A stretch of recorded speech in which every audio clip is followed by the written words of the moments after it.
सह्याद्री श्रीखरी रम्यं अत्र्यणसूयनन्दनं तं वन्दे परमानन्दं श्रीदत्तात्रेय जगद्गुरुं श्रीदत्तात्रेय जगद्गुरुं। श्री ब्रह्मविद्या संशोधन आणि संपादन संस्थेच्या वतीनं या पवित्र अशा मार्गशीर्ष मासाच्या निमित्तानं आयोजित श्री दत्त चिंतन या सदरामध्ये आज दुसऱ्या दिवशी आपण सर्वजण भेटतो आहोत। आपण सर्वांच्या वतीनं अधिष्ठानाला अभिवादन करतो। या ज्ञान परंपरेच्या आचार्यांना या ठिकाणी दंडवत करतो आणि आपणा सर्वांना सादर दंडवत करून आपल्या सर्वांचं सहर्ष स्वागत करून आजच्या विषयाला प्रारंभ करतो। काल आपण पाहिलं होतं श्री दत्तात्रेय प्रभू महाराज यांनी जेव्हा यदुराजाची भेट झाली, अवधूताच्या रूपामध्ये श्री दत्तात्रेय महाराजांनी जेव्हा दर्शन दिलं आणि त्यावेळेला संपूर्ण जीवनाचं यशस्वीतेचं सार सांगत असताना दत्तात्रेय महाराजांनी या यदुराजाला 24 गुरु मी माझ्या जीवनामध्ये मानल्यामुळे मी कसा यशस्वी झालो हे या संवादाला सुरुवात झालेली आहे। आणि हे सर्व सांगत असताना विविध या निसर्गाच्या सानिध्यात असणारे 24 वेगवेगळे घटक आहेत। या विविध घटकांना त्यांच्या दैनंदिन जीवनाच्या वर्तनाच्या माध्यमातून श्री दत्तात्रेय महाराजांनी या घटकांना आपलं गुरु मानलं। या 24 गुरुमध्ये जो पहिला गुरु आहे पृथ्वी, या गुरूंच्या या गुणग्राहकते संबंधानं आज आपण या पहिल्या दिवसाच्या या सदराच्या दुसऱ्या दिवसामध्ये आपण चिंतन करणार आहोत। सर्वप्रथम या 24 गुरु आख्यानाच्या माध्यमातून श्री दत्तात्रेय प्रभूंची जी गुणग्राहक दृष्टी आहे, निर्मळ दृष्टी आहे आणि यामुळे या निसर्गाच्या विविध घटकांतून अनेक गुण त्यांनी स्वीकारलेले आहे। श्री ब्रह्मविद्या शास्त्रातले भाष्यकार असं म्हणतात, गुण तो वात वेरी गिवसावा। अंधारामध्ये हरवलेला एखादा घटक असेल तो शोधण्यासाठी आपण तिथे दिवा लावतो आणि ती वस्तू शोधण्याचा प्रयत्न करतो। जीवाचा प्रकृती धर्म असा आहे, दोष त्याच्या सहज लक्षात येतात, ते सांगावे लागत नाहीत, ते आपोआप लक्षात येतात, पण गुण मात्र आवर्जून शोधावा लागतो। आणि ती एकदा दृष्टी तयार झाली की मग माणसाच्या जीवनामध्ये खऱ्या अर्थानं यशस्वीतेकडे त्याची वाटचाल घडू लागते। ही गुणग्राहकता त्याला निर्धारित करता आली पाहिजे।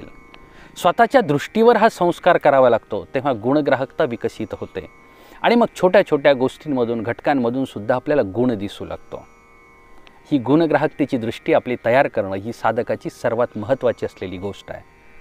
श्री दत्तात्रेय महाराज यदुराजाला समजून सांगतात, हे राजन, स्वतःची अशी दृष्टी तयार कर ज्या दृष्टीला गुणग्राहकतेचा स्पर्श असेल, ही निर्मळ दृष्टी असेल, उदार दृष्टी असेल आणि मग चराचर विश्वातील अशा असंख्य घटकांकडून तू खूप काही गोष्टी शिकू शकतोस।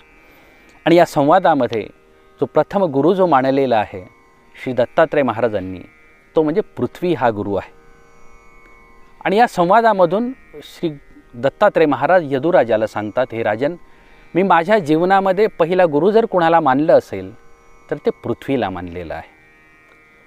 या चराचर सृष्टीमध्ये ही जी पृथ्वी आहे याच्यावर असंख्य जीवांचा रहिवास आहे, परंतु तरीसुद्धा ती स्थिर आहे, अविचल आहे। आणि अशा अविचल असलेल्या, सहनशील असलेल्या, क्षमाशील असलेल्या, धैर्याला धारण करणाऱ्या या पृथ्वीला मी माझं गुरु मानलेलं आहे।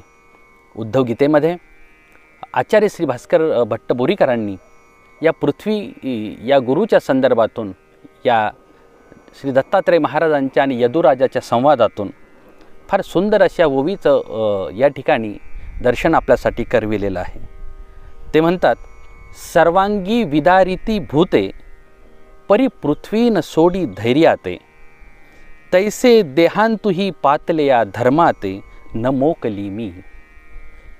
श्री दत्तात्रेय महाराज यदुराजाला सांगतात, सर्वांगी विदारिती भूते, या पृथ्वीला सर्वजण सर्व भूते आपापल्या पद्धतीने आपापल्या क्षमतेने ताकदीने तिला विदारण्याचं काम करतात.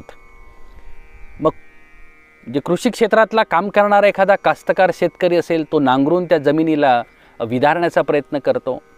विहीर खणणाराही तिथेच विहीर खणण्याचं काम करतो. विविध खाणी खोदणाराही तिथेच काम करत असतात. अनेक घरांची बांधकामं होतात, अनेक रस्त्यांची बांधकामं होतात, निर्माण कार्य होतं, अनेक पुलांची कामं होतात. प्रत्येक वेळेला जमीन उकरली जाते, सर्वांगी विदारिती भूते. प्रत्येक जण तिला तोडण्याचा प्रयत्न करत असतो, विदारण्याचा प्रयत्न करत असतो. मुंगीपासून माणसापर्यंत आणि सर्व प्राण्यांपर्यंत प्रत्येक जण जमिनीच्या या संपूर्ण घटकाला बाजूला करून स्वतःचं अस्तित्व सिद्ध करण्यासाठी त्याचा उपयोग करत असतो. सर्वांगी सर्व बाजूने विदारिती भूते परी पृथ्वी न सोडी धैर्याते. परंतु तरीसुद्धा पृथ्वी मात्र स्थिर आहे, अविचल आहे. ती स्वतःच्या धैर्याला गमावून बसत नाही, तिचं धैर्य आहे. आणि म्हणून गीतेमध्ये सुद्धा धैर्य ही एक संपत्ती सांगितलेली आहे. गोपालकृष्ण महाराज अर्जुनाला सांगतात, हे महाबाहो, हे अर्जुना,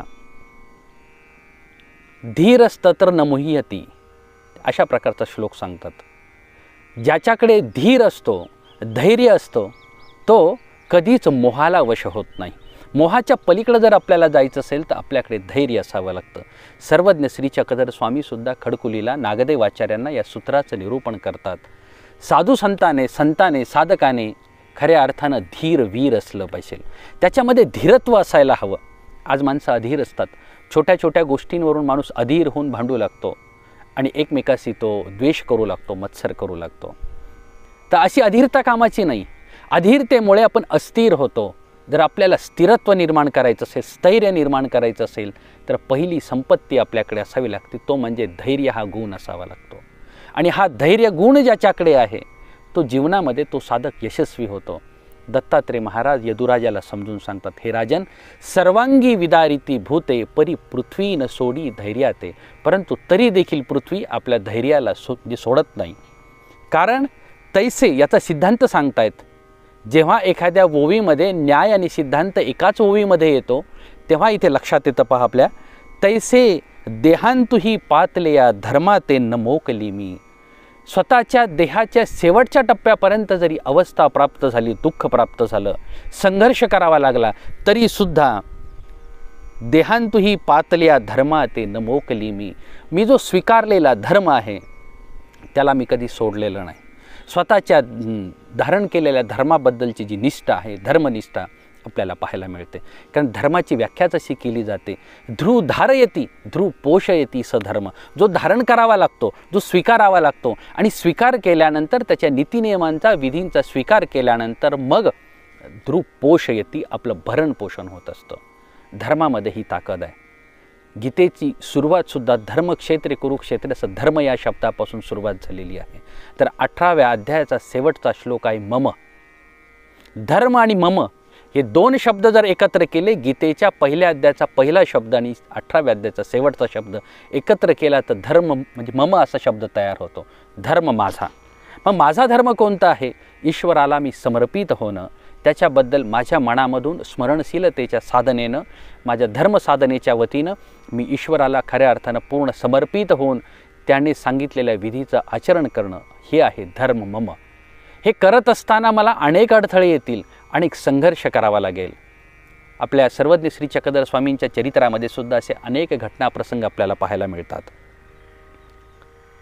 सर्वज्ञ श्री चक्रधर स्वामींचं वास्तव्य या लीळाचरित्राच्या पूर्वार्धाच्या कालखंडामध्ये वेरूळ या ठिकाणी होतं. अनेक भक्त परिवार सोबत होता. स्वामी सकाळच्या वेळेला विहरणाला निघालेले आहेत. जंगलातला रस्ता, घनदाट असलेला रस्ता, सोबत बाकीचा भक्त परिवार आहे. स्वामी पुढे चाललेत, भक्त परिवार सोबत चाललेला आहे. तेवढ्याच वेळात एका घनदाट अशा झाडीतून एक रानडुक्कर बाहेर येतं, ज्याला म्हणजे सुकर असं म्हटलेलं आहे. ते जेव्हा बाहेर येतं, ते जेव्हा धावू लागतं, ते रोखून जेव्हा स्वामींच्याकडे पाहू लागतं, पाठीमागचे सर्व भक्तजन गर्भगडीत होऊन जातात, घाबरून जातात. पटकन झाडामागे लपतात, कोणी झाडावर चढतं, आणि क्षणार्धात त्या रस्त्यावर फक्त ते रानडुक्कर आणि स्वामी उभे असतात. ते रानडुक्कर स्वामींच्याकडे पाहतं, स्वामी त्याच्याकडे पाहतात.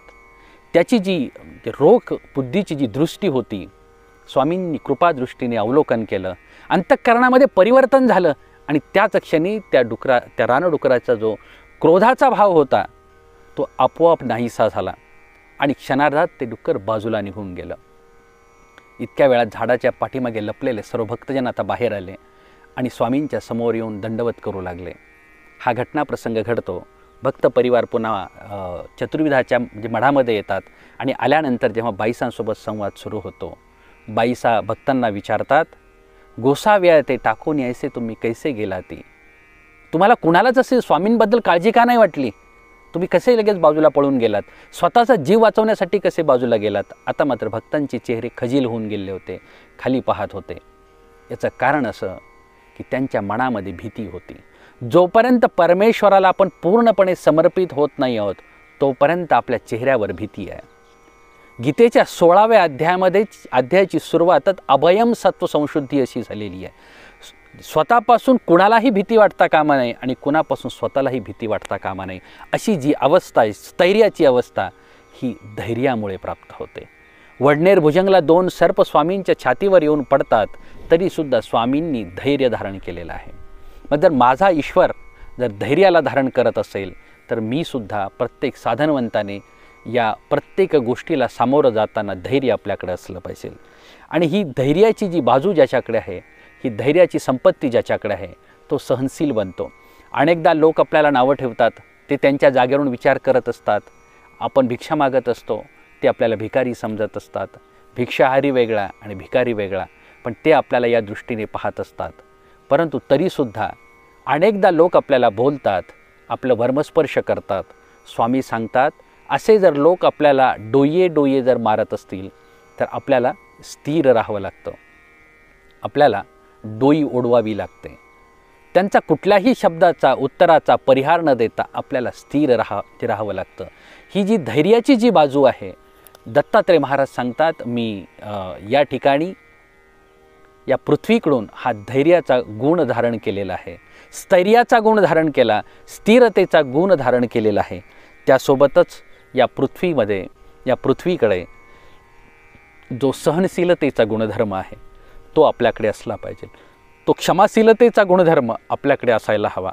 म्हणून श्री दत्तात्रय महाराज हे पृथ्वीचे गुणधर्म समजून सांगतात, हे राजन, पृथ्वीकडे असणारे धैर्यशीलता, क्षमाशीलता आणि सहनशीलता ही आपल्याकडे असायला हवी. जर क्षमाशीलता जर आपल्याकडे असेल, शास्त्रामध्ये जी या क्षमेच्याबद्दल जी क्षमा ही खऱ्या अर्थानं म्हणजे वीरस्य भूषणम, जो शूरवीर असतो त्याचं भूषण जर काय असेल तर क्षमा हे तत्व त्याचं भूषण आहे. स्वतःमध्ये प्रचंड सामर्थ्य असतानासुद्धा दुसऱ्याने केलेल्या दुर्गुणाबद्दल, अपकाराबद्दल त्याला जो क्षमा करतो त्याच्यासाठी फार मोठं सामर्थ्य असावं लागतं, विशाल अंतःकरण असावं लागतं. विशाल हृदयाच्या माध्यमातून आपल्याला क्षमा करता येते. आणि म्हणून ही अंतःकरणाची विशालता, ही क्षमाशीलता, ही उदारता हे दत्तात्रय महाराज यदुराजाला समजून सांगतात, हे राजन, ज्याप्रमाणे पृथ्वीमध्ये ही सहनशीलता आहे, धैर्य आहे, क्षमाशीलता आहे, हे तत्व आपल्यामध्ये असायला हवं. आपणाला माहिती असेल, भगवान गौतम बुद्धांचा जेव्हा प्रवास सुरू होता, वाटचाल सुरू होती, वाटचाल चालू असताना एका गावाच्या जवळून त्यांचा प्रवास सुरू होता. गावातील काही बालकं एका झाडाखाली येऊन खेळ खेळत असतात. झाडाला काही आंबे असतात, ते आंबे पाडण्याचा प्रयत्न सुरू होतो. शेजारूनच गौतम बुद्ध चाललेले असतात. अनेक म्हणजे मुलं खालील दगड उचलून त्या आंब्याच्या झाडाकडे भिरकावत असतात आणि आंबे पाडण्याचं काम करत असतात.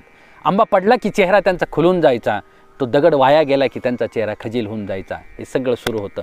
अचानक एका मुलाने दगड भिरकावला आणि तो गौतम बुद्धांच्या कपाळावर लागला. जेव्हा लागतो तेव्हा तिथे खोच पडली जाते आणि रक्तांची धार खाली वाहू लागते. मुलं सगळी घाबरून जातात, जवळ येतात आणि गौतम बुद्धांना विचारतात, हे ऋषीमुनी तुम्हाला लागलं का, त्रास झाला का? आणि हे सगळं चालू असताना गौतम बुद्धांच्या डोळ्यामध्ये पाणी येऊ लागतं. मुलं तर फारच घाबरून जातात. मुलांना असं वाटलं की आता घरी जातील, आपल्या आईवडिलांना सांगतील, आपल्याला शिक्षा होईल. मुलं विचारतात, काय झालं, किती लागलं? हे सर्व पाहत असताना त्यांच्या डोळ्यातले अश्रू पाहून मुलं जेव्हा विचारतात काय झालं, तेव्हा भगवान गौतम बुद्ध त्यांना सांगतात, तुम्ही झाडाला दगड मारत होता, झाडाने तुम्हाला फळं दिली, पण तुम्ही जेव्हा मला दगड लागला तेव्हा मी तुम्हाला काहीच देऊ शकत नाही, म्हणून माझ्या डोळ्यामध्ये अश्रू आहे. ही अंतःकरणाची विशालता बंधूंनो केव्हा निर्माण होते? जेव्हा अंतःकरणामध्ये ही सहनशीलता, ही क्षमाशीलतेचा भाव असेल. अपकार करणाऱ्या विषयीसुद्धा आपल्या मनामध्ये जेव्हा वैरत्वाची भावना राहत नाही, तो गुण या पृथ्वीपासून श्री दत्तात्रय महाराजांनी स्वीकारलेला आहे. ही क्षमाशीलतेचा, सहनशीलतेचा गुणधर्म. खरं तर घाव घालणाऱ्याला फार म्हणजे कमी मेहनत लागते, पण तो सहन करणाऱ्याला फार मोठी ताकद असावी लागते. एकदा एक म्हणजे वडील आणि त्याचं लहान म्हणजे मुलगा गावातून चाललेला असतो. लोहाराच्या घरासमोरून त्यांचं चालणं सुरू असतं. तिथे तो भाता असतो, लोहार हत्यार घडवत असतो. तिथे पाहताना तो मुलगा थांबतो, त्याचे वडील थांबतात. मुलगा विचारतो, बाबा हे काम करताना इथे एकच आयरन दिसते मला, त्या आयरनीवर हे घडवण्याचं काम करतायत, पण कोपऱ्यामध्ये मात्र खूप मोठे हातोडे पडलेले दिसत आहेत. वडील सांगतात, बाळा बरोबर आहे, घाव घालायचा असतो तेव्हा अनेक हातोडे लागतात. हातोड्याने घाव घातल्यानंतर त्या हातोड्याचं तोंड फुटून जातं आणि मग तो हातोडा नाकाम होतो, तो अनुपयोगी ठरतो, तो बाजूला टाकून दिला जातो. पण एवढ्या सर्व घणांचे, हातोड्यांचे घाव सहन करणारी आयरन मात्र एकच असते. कारण ती सहनशीलतेने तिच्यामध्ये परिपक्वता येत असते. जितके घाव अधिक तितकी परिपक्वता अधिक. म्हणून सर्वज्ञ श्री चक्रधर स्वामींच्या तत्वाचं भाष्य करणारे साधन जे आचार्य आहेत ते सांगतात, दुःखे दुःख नासावे हा ईश्वरीचा हेतू आहे. साधनवंताला जे दुःख होतं विधीच्या निमित्तातून, त्याच्यामुळे तो सहनशील बनतो, त्याच्यामध्ये योग्यता तयार होत असते. ही योग्यता पृथ्वीकडून जेव्हा दत्तात्रय महाराज सांगतात की मी हे यदुराजा, ही सहनशीलता, ही धैर्याची बाजू, ही क्षमाशीलता मी या पृथ्वीकडून शिकलो आणि ती मी स्वतःमध्ये उतरविली, म्हणून मी क्षमाशील आहे, मी धैर्याला धारण केलेलं आहे आणि स्वाभाविकच यामुळे मी सहनशील बनलेलो आहे. स्वतःच्या जीवनामध्ये जर आपल्याला यशस्वी व्हायचं असेल तर या पृथ्वीसारखाच सहनशीलतेचा, धैर्याचा गुणधर्म आपल्याला स्वीकारता आला पाहिजे. हे जेव्हा आपल्यामध्ये येतील गुणधर्म, तेव्हाच खऱ्या अर्थानं आपण ईश्वर धर्माच्या वाटचालीमध्ये खऱ्या अर्थाने यशस्वी होऊ शकतो. तुम्ही प्रवृत्त धर्मामध्ये असा, निवृत्त धर्मामध्ये असा, प्रपंचामध्ये असा अथवा परमार्थामध्ये असा अथवा व्यवसायामध्ये कुठेही असा, तरीही आपल्या म्हणजे स्वतःमध्ये हा धैर्याचा गुणधर्म, सहनशीलतेचा गुणधर्म आणि हा क्षमाशीलतेचा अलंकार जर आपल्याकडे असेल तर निश्चितच आपण यशस्वी होऊ. आजच्या या 24 गुरु आख्यानाच्या माध्यमातून जो पहिला गुरु श्री दत्तात्रय प्रभूंनी मानलेला आहे तो म्हणजे हा क्षमाशीलतेचा गुण आपल्या सर्वांच्या अंतःकरणामध्ये हा बीजरूप हो, फलद्रूप म्हणजे हो. जो गुरु श्री दत्तात्रय प्रभूंनी पृथ्वीला मानलेला आहे तोच गुरु आपण सर्वजण मानून आपल्या अंतःकरणामध्ये ही क्षमता, ही पात्रता निर्माण करण्याचा प्रयत्न करून यशस्वी हो, ही कामना व्यक्त करतो आणि आजच्या दुसऱ्या दिवसाची या सदरामध्ये थांबतो. जय चक्रधर, जय महानुभाव.